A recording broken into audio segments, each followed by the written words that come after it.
your cooperation. And I'm going to ask like this. So stand up if you or someone you know has experienced war. I'm going to stand. Now let's also let's look around. Okay? Now listen to the next part. Listen to the next part. I'm short, so you're going to have to see my hand and listen up. So take a look around. Stay standing, please. I'm actually very surprised, but this could include war, people you love serving in the military, uncertainty of war, of deployment. Now, stay standing. Stand up if you or someone you know has experienced homelessness, including temporarily. Your house burned down. Your parents lost their job. Stay standing. All of our war people, stay standing. Stand up also if you or someone you know has experienced divorce. So, war, homelessness, divorce. I'm standing for all three. You or someone you know has experienced substance abuse, addiction, and maybe even are in the cycle of addiction. Stay standing. Maybe even overdose. You or someone you know directly in the family has experienced overdose or is incarcerated because of substance abuse and the cycle of addiction. Stand up, please. So, you or someone you know had felt the negative impact of COVID or the lockdowns. That's emotionally, physically, or academically. Stand up, please, if you experienced any negativity, adversity, or stress.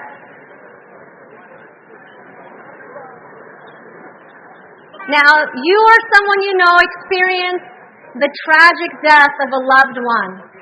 Maybe a dear friend. Sorry, my fault. Okay. Sorry about that. Chris, you told me to turn away from the microphone, and I did not listen. So my view from up here is massive, right? Almost everyone is standing. Take a look around. Almost everyone in the room is standing. Now, go ahead and sit down. And thank you for creating such a powerful visual example. It doesn't have to be war. It does not have to be homelessness. We have a lot in common. Life has all variations of adversity, and everything I just read off to you, those conditions in life create lasting stress, adversity in us, trauma in a lot of people, and they are big, big mountains to have to overcome. And so not only do you have something in common with me, and I have something in common with you, but you have so much in common with your own peers when it comes to navigating life. And you're younger than me, too. I am going to use my notes, because if I don't, I go way off.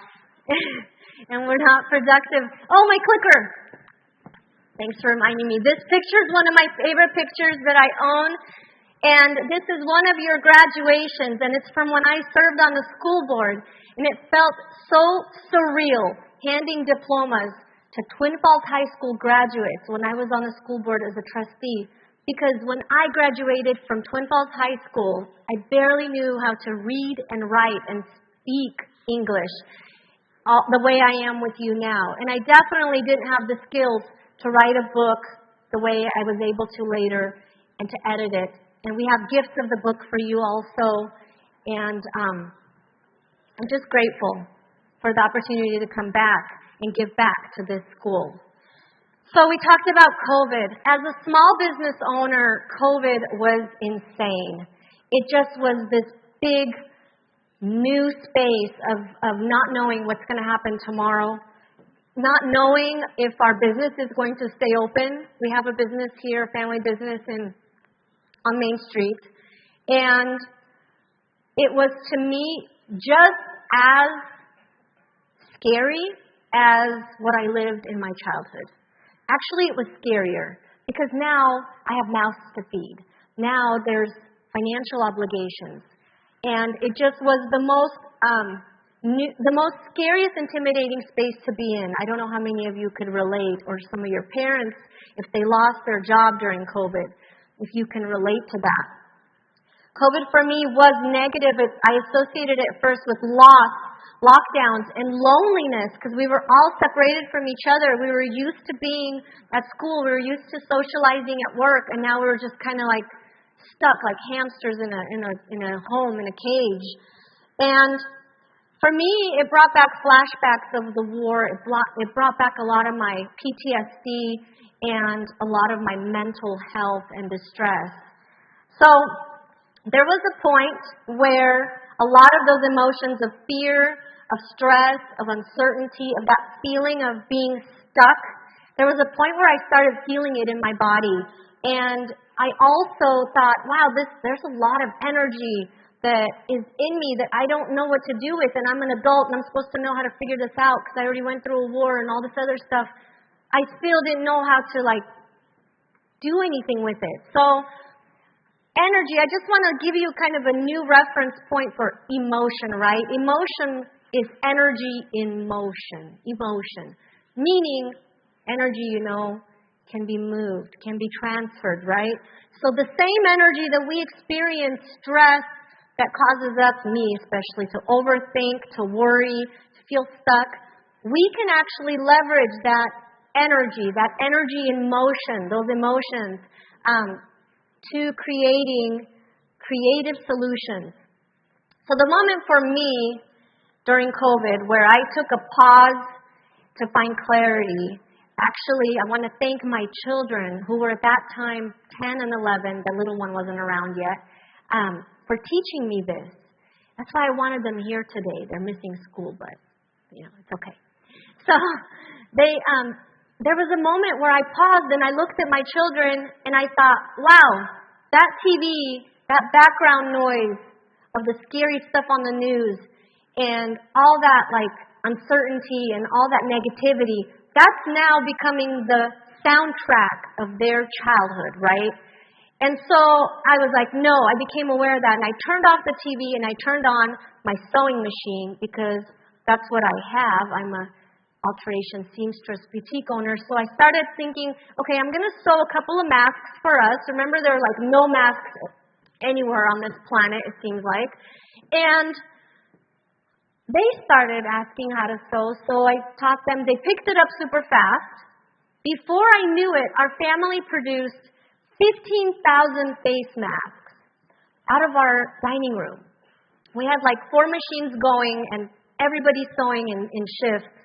And we were donating those masks here in the community. But what was more shocking to me is that we were getting messages on Facebook that a 10-year-old and an 11-year-old were getting messages on Facebook from governors, military bases, funeral workers, teachers, just people that were hectic, hospital workers throughout the United States asking kids to ship them face masks out of Twin Falls.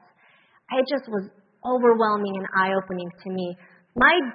My only desire then was so that I could sew more and sleep less, but we functioned and did the most we could in that time and space. That really, in that moment, COVID took on a different meaning for me, maybe for my family too. It went from being a negative to a positive, and I created this little acronym, right? Care, opportunity, vision, intention, dedication, to then remind me, even now, what we experienced during COVID and how we reframed it. From feeling stuck, helpless, out of control, to channeling that emotion, right? Energy and motion into creating something positive. by just looking at that next simple, small, possible opportunity or step, which for me was just start sewing. So care. Care reminds me, I'm going to just leave a little bit of information with you for each one, but we're not going to read them right now. I want to leave some room for us for questions and answers if you'd like. But I am going to email this to your teacher, and to your teachers, to your principal, and then you can have it if you have any questions about it, or if you can help me improve this presentation. I go throughout the United States and talk, but I would like your help improving it. If you see any spelling errors, sorry. But we're going to start with care. So for me, care is about knowing when to take care of myself. So care is knowing when to take care of yourself. You do that by learning to say no.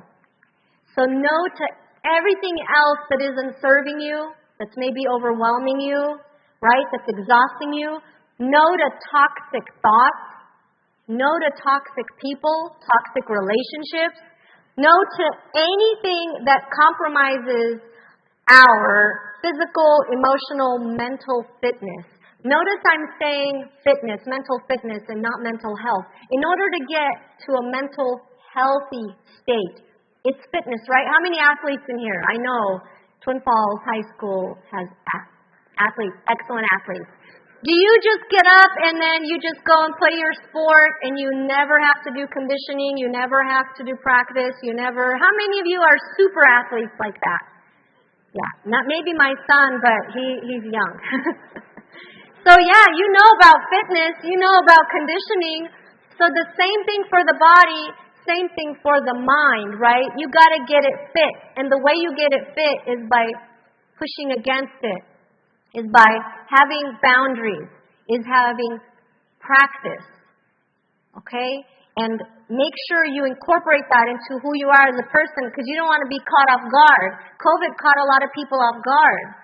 They just never see it coming. They never think something like that could even occur worldwide. So if you're caught off guard, if you're not fit, if you're not mentally fit, every little thing is going to trip you up.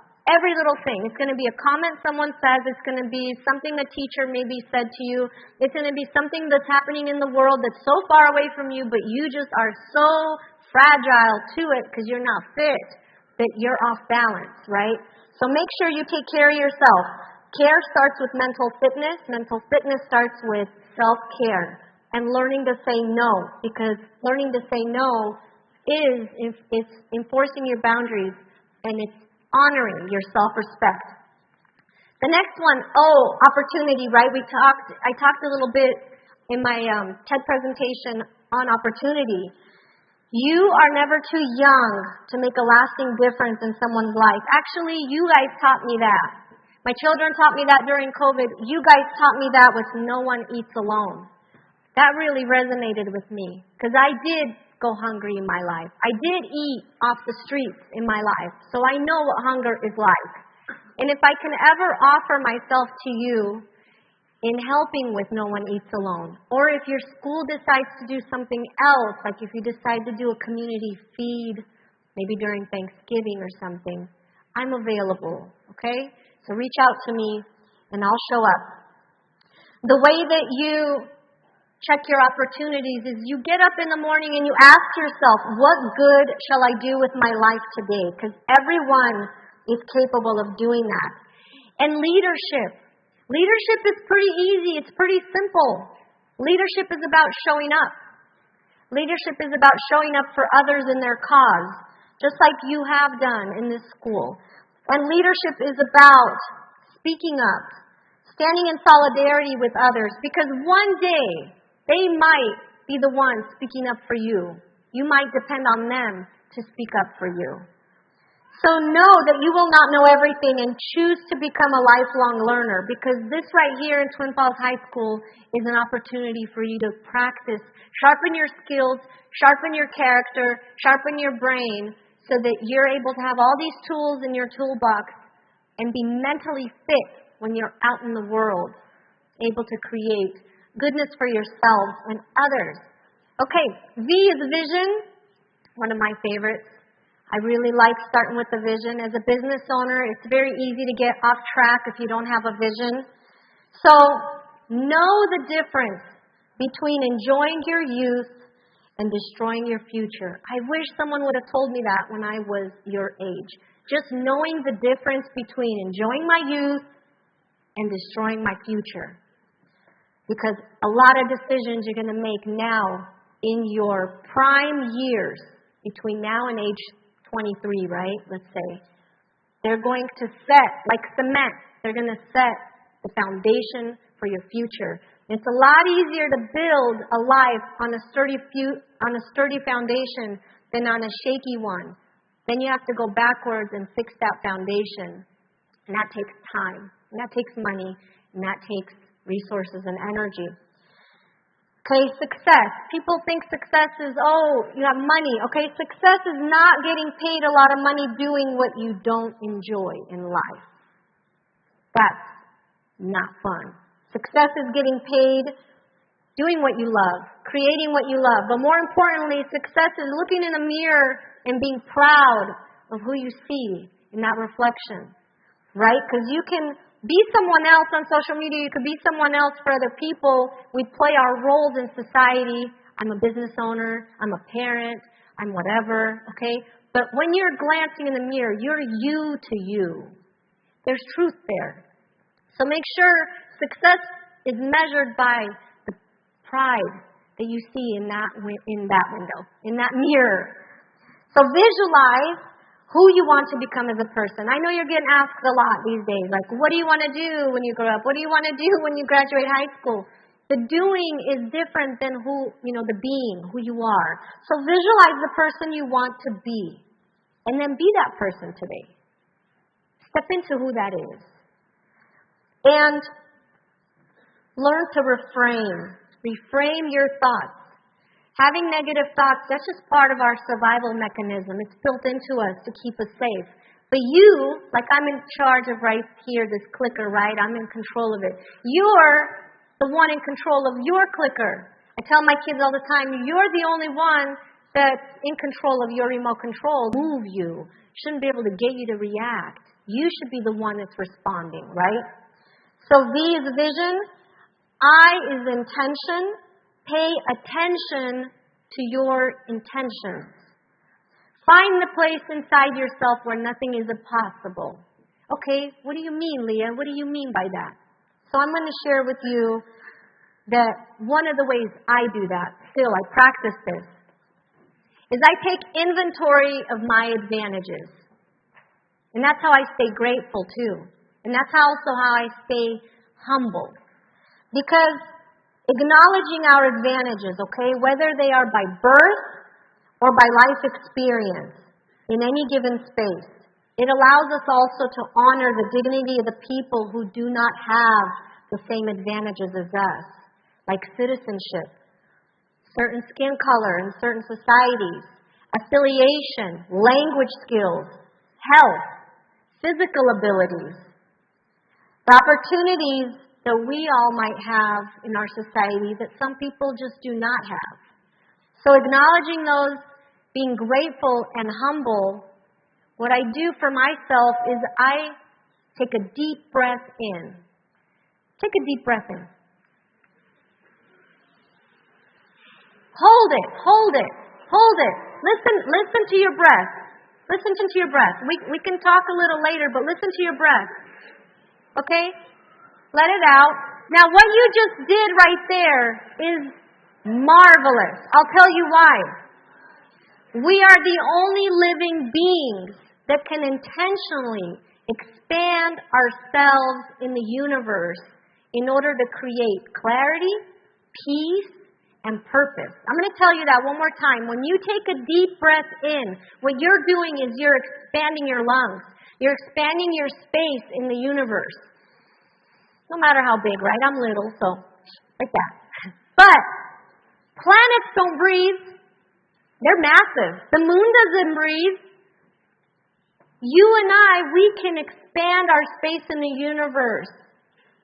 So expand as much as possible. Fill yourself with life. That's your birthright. It's your birthright. It's your divine human birthright. And take a pause in life and give yourself the permission to expand and take up space. Because you're here on purpose. Life needs you, and you need life in your lungs. So put something real inside your body when you feel like the outside is so surreal, right? Last one is dedication. And that one, you know about that because you are dedicated to graduating and you're dedicated to your lives. So know that there's only one thing that you'll ever be able to control in this life. What is that? Effort. It's effort. Stay dedicated to your physical and mental fitness. Do not allow anything or anyone steal health from you, because that's sacred. You can have money, you can have gold, you can have a lot of stuff in life, but if you don't have health, you're going to suffer. So don't let anything or anyone steal mental health from you, stress you out, or physical health from you. Make sure you're filling yourself with goodness and making the kind of choices that serve you and your future. So, okay, I lost my spot. Okay, there. So I want to just say that sometimes we talk about mistakes. I've made so many mistakes in my life, and then I finally realized that they are the gifts of life, right? Because every time I've made a mistake, I have learned so much about myself, about how to stay sharper, smarter. I've met people along the way every time. Sometimes we made mistakes together. Have you done group projects and you're like, oh, we were way off, right? We got the grading sheet back and none of us really read the instructions. So you learn, though, and you make those bonds and collaborations onto the next step. So I've learned to thank my mistakes, just like I've learned to thank the stress I feel in my body, because that's my body's alarm system going off, and I thank it, and I say, all right, I got this. I know you're warning me, but I got this. Being human, right, it's hard. Being a perfect human is impossible. So extend yourself and extend other people grace. Because we're all trying, we are all learning how to do our very best with our human experience and all of our human shortcomings and flaws. And I just want to encourage you to, when you're setting yourself up towards a goal, make sure you measure it through the progress and not always through the perfection of it, because the progress is where the lessons are. And then something I wish someone told me a long time ago, it took me like 40 years to learn it on my own by stumbling and falling, right? Incorporate your emotional and spiritual goals into material and practical ones in order to really round things out. You're not just flesh and bone. You're not just a meat body. Your energy, your emotion, your mental body, your spiritual body. So if you have a goal, bring all of that into your goal. Bring all of that into who you want to be as a human being. You're a whole human. No one is just basic flesh. So make sure that when you're approaching a situation in life, when you're approaching relationships in life, that other person and that goal matches your whole being, right? I'm going to skip through the big wordy part. You can read it later. But I want to show you something that when I incorporated my spiritual and my emotional goals into material practical ones, it turned out that it produced soap out of potatoes. So that's my dad and my brother standing on a giant mountain of potatoes. Right around COVID, a lot of our farmers, they were struggling with surplus, and they asked people to, help them get rid of these potatoes, right? So we picked up potatoes and we thought, okay, well, what am I going to do? So life brought me to Idaho, and it never gave me lemons to make lemonade, right? But life did bring me to Idaho and gave me potatoes. And so we made peace, make peace. What is make peace? Make peace is organic potato skincare. And for every bar of soap we sell, we ship a bar of soap to displaced people, because when you're displaced, not just when you're a refugee, but when you're homeless, when you're displaced, and currently there's 117 million people displaced. Half of that is children. Half of that is people your age. When you're displaced, soap is a luxury. Physical hygiene, that's a luxury, staying clean. And what is make peace? What is make peace, right? Make peace is something you can incorporate into your own life. Make peace is the belief that peace is born in the thoughts, in the words, in the actions of everyday life. Make peace is the practice of peacemaking within our own self, in our hearts, in our homes, in our friendships, in our school community. And these actions foster, if you believe in momentum and the trickling effect, right? All these actions, they foster peace in our family, community, city, nation, and worldwide. So as human beings, you see right now what's going on in the world, right? This is your world. All these people are real. They're as real as you and I. They all have the real wants for safety, the real wants for life, for happiness, for opportunity, for laughter, for mundane, casual life, and not having to survive all the time. So that's the world we live in. And we hear a lot of times people hope for peace and pray for peace, protest for peace, but we can do more than that. We can go beyond hope and praying and protest, and we can make peace. And that starts with each of us. I'm going to stop it there. I want to thank you so much. And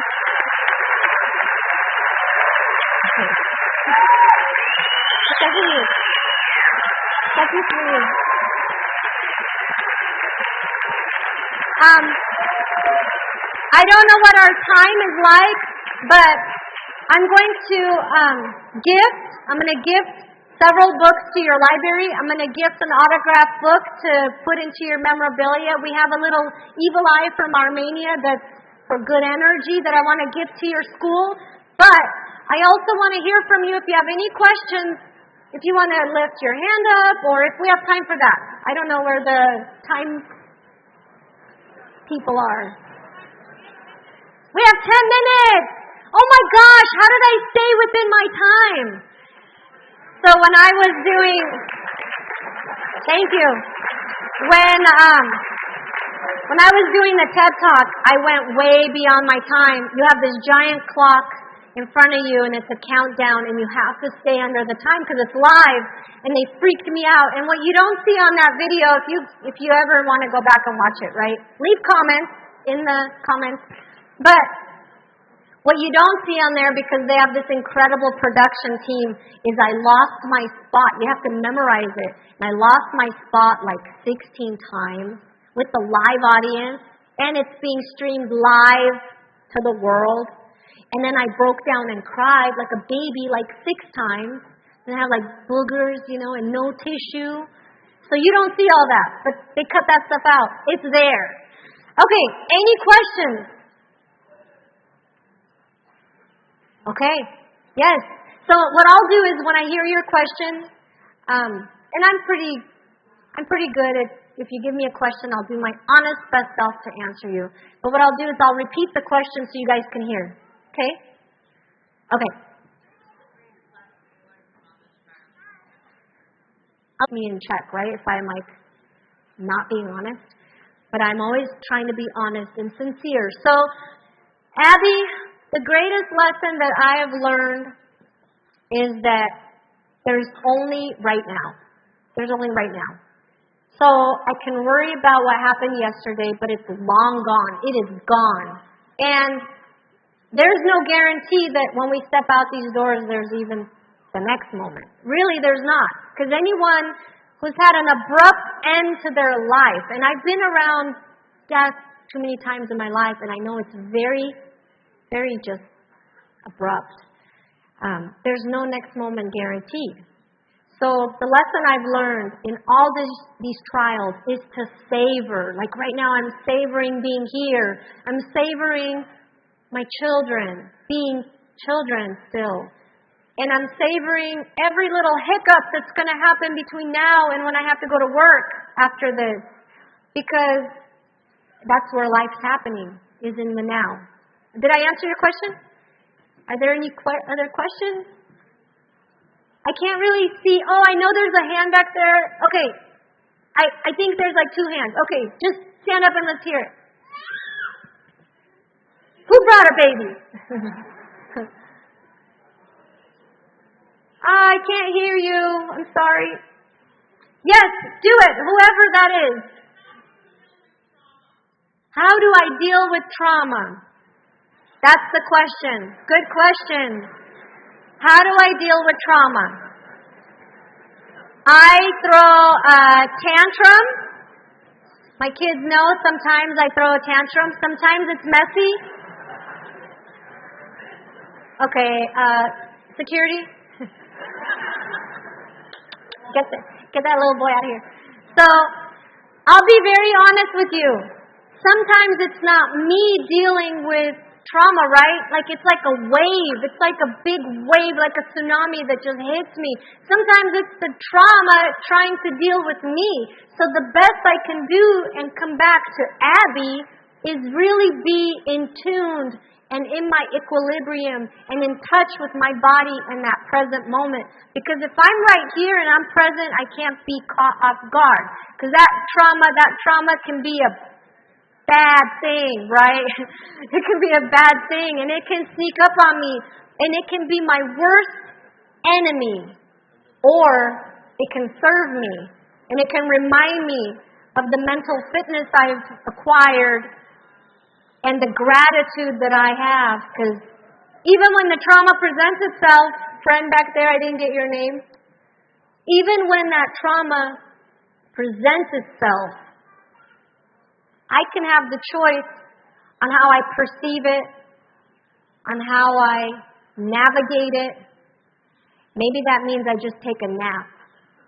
Because I used to self-medicate, and that only caused me to down spiral in life. And I don't want to do that. I want an upward spiral. And sometimes that trauma wants to follow me. And sometimes the trigger, right, is so small. It's so simple. That's why it's like that. It trips you up. I speak about the trauma like this right now. This is how I handle my trauma. Is I don't let it hide anywhere. I don't let it hide in any place in my life where it can catch me off guard. I brought it with me here so that I can be honest about it. And I can speak openly about it with my children. And I could say to them, hey, when you waste food, that reminds me of when I was starving. So let's try to minimize that, or else it triggers me, and then I'm a bad parent, and then I'm mean, and then I say things I don't want to, and then I get angry, right? So just really being aware of it. Did I answer your question? Maybe? Okay. Being mindful, being mentally fit, and making sure not to be caught off guard, that means you're right here, right? You're right here, you're present. You're checked into you. I saw a hand right here. Yes, what's your name? Yes, you. Sid. What's the name of your business? Oh, I don't want to do a plug. I don't want to do that. Okay. So, well, the name of my business is Ooh La La Boutique. It's in downtown Twin Falls, and I see so many beautiful faces that we've dressed for homecoming and prom.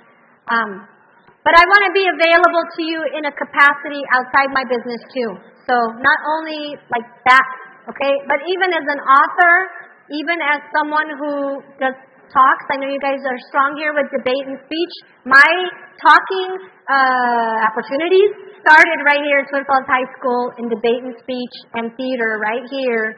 And so I'm like, this feels like I'm having like, I keep thinking my teacher's going to tell me like, why are you not in class? Yes. Okay, what's my baby's name? Where is my baby? Or our baby? Oh, bring her over here.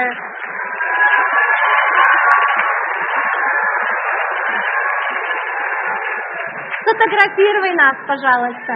Now, I don't know about you, but what little baby you know that can sit a whole hour and not cry? So give her a hand.